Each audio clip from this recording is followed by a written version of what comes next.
Hi guys, welcome on my channel. I'm Mo, and today we are going to see how to create purchase requisitions for services.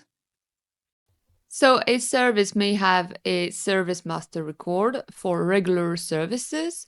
Otherwise, we can have services without service master record for one-time services. You can have planned services. In that case, we know the quantity, the cost, time, etc. at the time of the procurement. So when creating the purchase requisition or the purchase order. Next to that, we have the unplanned services for which we don't know the quantity, cost, time, etc. at the time of the procurement. So we are going to estimate the cost, time, and quantity of these services. Let's imagine that you order a cleaning service for your office. It is the first time that this service occurs and you have an idea of the cost of it.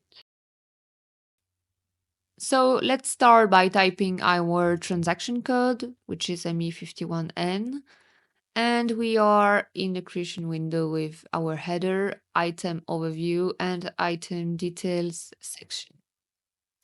So in the header, we are going to communicate something to the purchasing department. Like, what is this purchase requisition about? Cleaning service for the IT department, for example.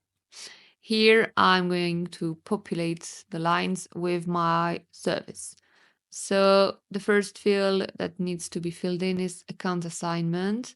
I choose cost center, which can represent a department in a company. So you can track costs and assign them to departments. We usually use account assignment K for non-stock materials and services. Then the item category will be service, D. Press enter. And we are going to describe briefly the service.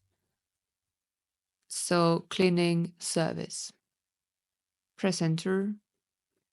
Yeah, and we can see that material group was populated because we put D, so service. Quantity also was populated automatically. Now let's tell which plant is ordering the service. Press enter. So now we need to maintain the services tab or limit. So these three tabs appeared because we put D here. They are related to services. So if you make a purchase requisition for a planned service and you know the quantity, the cost, you just use this tab, services. Otherwise, if you are in the case of an unplanned service and you don't know this information yet, you can give an approximative idea of it by using the enhanced limits or limits tab.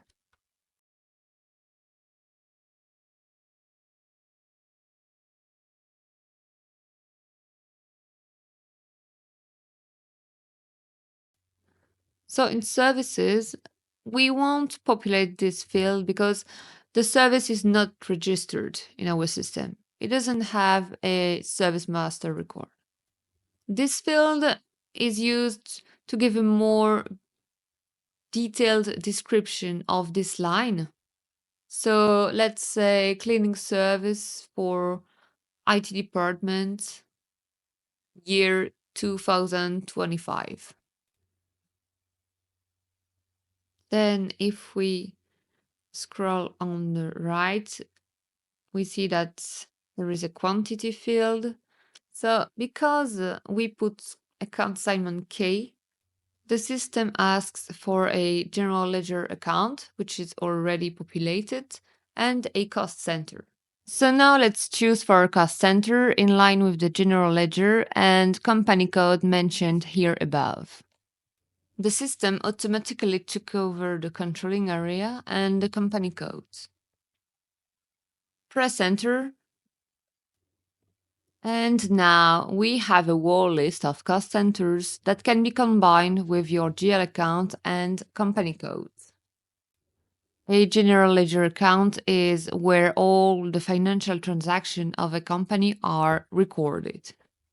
And now we need to enter a unit of measure.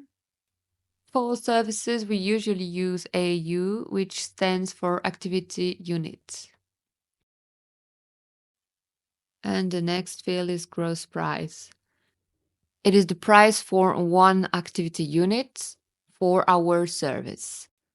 It's also the price before any discounts, taxes, or additional charges are applied. So now let's choose a purchasing group. Press enter. Press enter again. If we have a look in the line here, we will see the total value for 12 activity units of our service.